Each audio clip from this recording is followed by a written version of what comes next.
Josh Green here for Seconds Out. Delighted to be joined by Adam Morrallee here in London. How are we doing, Adam? Yeah, okay, thank you. Okay, busy day. Busy day. Joe Joyce, Derek Chisora, over the line. Are we going to be able to see that fight? Yeah, Joe Joyce. If you're watching this, Joe Joyce, Derek Chisora is over the line. If you never get to see this, it never happened. Talk to me about those negotiations. We've seen Derek in previous fights. He's caused trouble, for want of a better word. Never an easy man to sort of deal with. How's it been for you? Yeah, look, I've not really been dealing with Derek. It's been Queensberry. They've been dealing with Derek. I said to Queensberry very clearly, Joe Joyce wants to fight 27th of July at the O2, which was the date they gave us, and he wants a big opponent. And really, if it's of a certain level, we don't care who it is. Gave us Bacoli, gave us Chisora. I said, whichever one of those two gets done, gets done. There's lots of good things about both fights. I really like the Chisora fight from a fan perspective. I really like the Bacoli fight from a ranking perspective. Joe wanted both. And I saw people today saying Joe didn't want Bacoli. Nonsense. Joe wanted both. But there's a lot of messing around on the Bacoli side for Queensberry. And I told George, we need to get it done, so we got it done with Chisora. Yeah, I did see a tweet, I think it was from Billy Nelson, saying that he believed that Joyce-Bacoli fight was done. Was that never over the line? I think in boxing, you've got to have different conversations advance to a certain level with people, because if you've got two people that you've got two opponents you're going to fight, you're going to have to let one down. That was up to the Warrens. They were running that show. I was very clear with them we wanted both, but time was ticking, and Joe is flying out for camp, and as his manager I have a responsibility to lock things down. I wanted to lock Chisora down.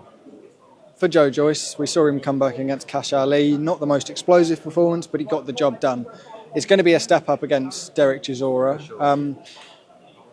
What is on the line on this fight for Joe Joyce?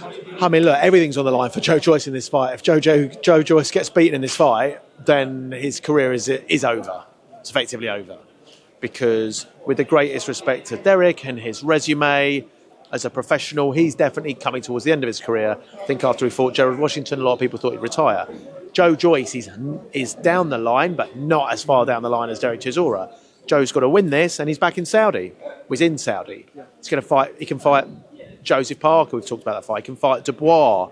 He can fight Bacoli. I'd like him to fight Bacoli in a couple of months' time. Is that a real aim, and is that something that's changed maybe over the last year? Seeing what we've got now in Saudi with the heavyweight division, all the big heavyweights seem to be going over there earning life-changing money if they've not already earned life-changing money. That's where the big fights are now. Absolutely. And, Joe Joyce beats Parker September 22. He's one of the top three heavyweights in the world. Legitimately, people had him as one of the top three in the world. Now in Saudi, you're seeing Wilder just lost, Zhang just lost, both them headlining. Losses aren't defining you. Joe Joyce should be there. And fair enough, he got beat a couple of times by Zhang. But Joe Joyce should be there, and it's my job and Joe's job to get him back there. And this is a step on that way. When we do get to see Derek sit down in this press conference, and if you're seeing this, he has sat down for the press conference, what do you expect from Derek Chisora? He's a very unpredictable character. Yeah, he's extremely unpredictable. There's been some last-minute back and forth on contractual matters today. You never know what to expect from Derek, and I don't know what to expect from him in the press conference. Similarly with Joe, Joe's very funny in press conferences because he's completely authentic, he's completely himself. But yeah, who knows? I've seen Derek tape his mouth shut, and I've seen him chuck a table up in the air. If you were going to guess one of them, which one would it be? I prefer him to chuck a table, to be honest, because I want as many fans there as possible, but as long as I'm nowhere near the table. You talk about those negotiations sort of stumbling maybe a little bit today and sort of struggling to get over the line. How has that been for Joe, and how has his mindset been throughout the day? Oh, Joe's chilled. Joe's chilled, and I think sometimes you, as a manager, you tell your boxer what you have to. If the fight's off, I'll tell Joe the fight's off. But whilst it's on and you're doing last-minute bits and bobs, Joe's fine. I've just said, Joe, just wait. Derek's turning up. If he doesn't turning up, we'll do a press conference. You're on your own. The undercard's here, etc. So Joe's completely chilled. That is one of Joe's best characteristics, actually. He never really ever gets flustered. As far as you're concerned, fight on, we're ready to go. Fight on, ready to go. Right. Sol Dacres, we saw a couple of hours ago now, actually, sit down for the Magnificent Seven press conference. David Adelaide in the opposite corner, a fight that's been muted a couple of times and signed a couple of times, but we're finally there. We're going to get it on July 20th. Yeah, I think there was some mix-up, unfortunately. With David got told the wrong time to turn up, and so he wasn't there for the press conference with Sol. Sol then left to go back to Birmingham, which was unfortunate. But yeah, look, it's a great fight for Sol Dacres, and I think Sol Dacres is the best of that crew: Wardley, Clark, Adelaide, Dacres. Those four, which are almost like the next generation after the AJ Fury, Joyce, White, Chisora crew move on. I think Sol's the best, but he's got to beat Adelaide in effectively his semi-final to show he is, and then he'll beat the winner of Wardley Clark. I was going to say, a win against Adelaide on July 20th, is he straight in for the British title? I mean, look, I've spoken to the board 3-4 times. He's the English heavyweight champion, and once he defends against Adelaide, I think he should be made mandatory for the British. Johnny Fisher, Alen Babic, absolutely cracking fight. Alen Babic coming off that win against Steve Robinson 6 or 7 weeks ago now. A huge step up for Johnny Fisher, but if he wins that opens a lot of doors. Yeah, look, I think when you've got a prospect like Johnny Fisher, the temptation is to match him easy because you want to keep the hype train going. And then when we stepped up to Harry Armstrong's actually a very, very good boxer. That was, in my opinion, a bigger step up from his last fight than Babic is to Harry Armstrong. Babic is to Harry Armstrong. I think Alen Babic has real appeal to the casual fans. He is a knockout merchant. He's only lost once, and that was in a world title fight.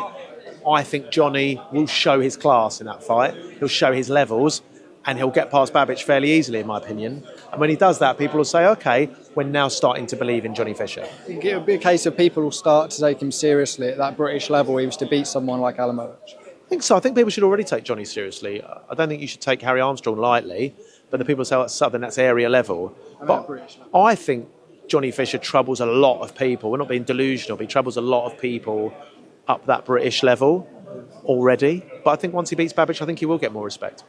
Let's reflect on the weekend, Tyson Fury and Oleksandr Usyk. Terrific fight, terrific occasion. How were you reacting at the time? Yeah, look, I thought it was a brilliant fight. First and foremost, amazing that fight eventually came on. And they truly are 1 and 2 in the world, in the heavyweight scene. And it's brilliant to see 1v2. It was a tremendous fight. I, for one, want to watch the rematch. The only prediction I would make was I didn't think it'd be a very good fight. I didn't think their styles would gel. I was completely wrong. I thought Usyk deserved to win the fight. Usyk deserved to win the fight. I had him up by a few rounds. I thought it was 3-3 after 6. And then I thought Usyk won every round apart from the last round, which I gave to Fury. Can you make an argument for Tyson Fury? He believes he won the fight. Yeah, you can make an argument. I mean, there were close rounds. I don't think if Tyson won, I would have scored it differently, but I don't think it would be a robbery. I do think the 9th round was fairly controversial. How the referee handled that was fairly controversial. Whether he should have counted Tyson when he first went to the ropes, should have given him a standing count perhaps because the ropes held him up. And then when he stepped in with Tyson, I thought he was waving the fight off. So, but having said all of that, I think the referee was proved correct because at the end, Tyson won the 12th round. So I thought the ref did the right job in the end. It's a great fight. Do you think on any other occasion, maybe another fighter that doesn't have the history of Tyson, not undisputed, it would have been waved off, it would have been KO? Yeah, if that's, a regular show and you've got, say, a well-known prospect boxing a journeyman, that probably gets waved off at that point. But, the point of the ref is to save... The reason the ref's waving it off is to save the boxer from unnecessary damage.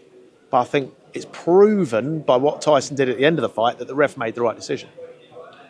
The rematch scheduled for mid-October. What do you believe Tyson Fury needs to do to get revenge and get the win back? I think it's one of those fights where I think oftentimes the rematch goes the same way as the original. And I think it's one of those fights where Tyson will look at that, study that, and think, how did I lose control of that fight? I won rounds 4, 5 and 6. I was on the up. What happened? And he's got to look at that. And once he finds that, I thought Tyson was going to run away with it after 6 rounds. I thought he was actually going to stop him. I really did. So I think it's going to be another chess match, another great fight.